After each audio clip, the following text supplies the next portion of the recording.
তো হে এভরিওয়ান, আমি অদিতি। আজকে এসে গেছি একটা নতুন ভিডিও নিয়ে। তো আজকের ভিডিওটা হচ্ছে, আমি আজকে একটা নতুন রান্না করতে চলেছি। তো রান্নাটার নাম হচ্ছে ঝাল সুজি। আমি তো ঝাল সুজি বলে থাকি। তো তোমরা সবাই দেখে জানিয়ে তোমরা কি নাম দেবে রান্নাটির, তো দেখে নাও। তো ফার্স্টেই আমি দুটো পেঁয়াজ অ্যান্ড কাঁচা লঙ্কাটাকে কুচি করে রেখে দিয়েছি। অ্যান্ড এই সাইডে দুটো ডিম ভেঙে এর মধ্যে অল্প একটু নুন দিয়ে এটাকে ফেটিয়ে নেব।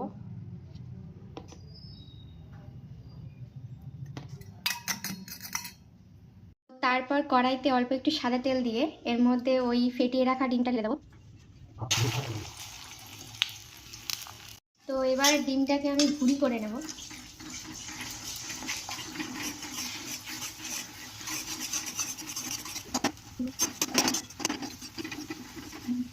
তো এবার আমি ভুড়ি করে রাখা ডিমগুলো তুলে নেব একটা বাটিতে।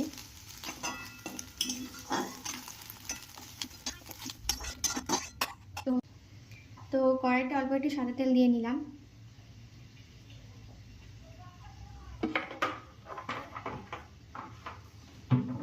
দেন এবার ওর মধ্যে আমি কেটে রাখা আলুগুলো দিয়ে দেবো কুচি করে।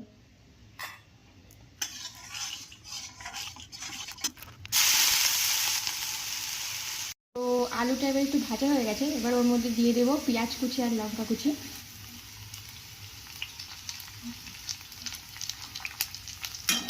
দিয়ে এটাকে একটু নেড়ে নেব।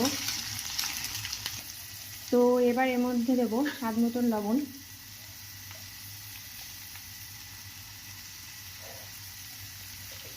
তো এবার পেঁয়াজ আর আলুটা আর লঙ্কাগুলো সমস্তটা ভাজা হয়ে গেলে লাল লাল করে ওর মধ্যে দিয়ে দেব সুজি। তো সুজি দিয়ে ভালো করে নাড়াচাড়া করে সুজিটাকে একটু ফ্রাই হওয়া পর্যন্ত আমরা ওয়েট করব। তো সুজিটা 2 থেকে 3 মিনিট ভালো করে ফ্রাই করার পরে এর মধ্যে দিয়ে দেব ওই ডিম ভুড়িগুলো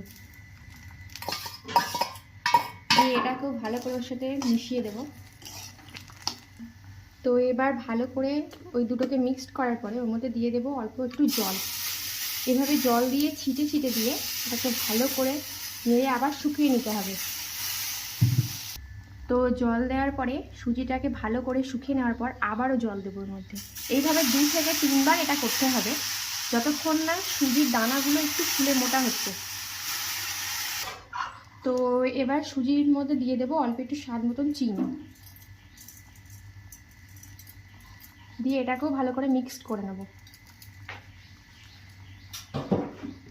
তো ঝাল সুজি অলমোস্ট রেডি। এবার এটাকে নামিয়ে নেব গ্যাসটা অফ করে।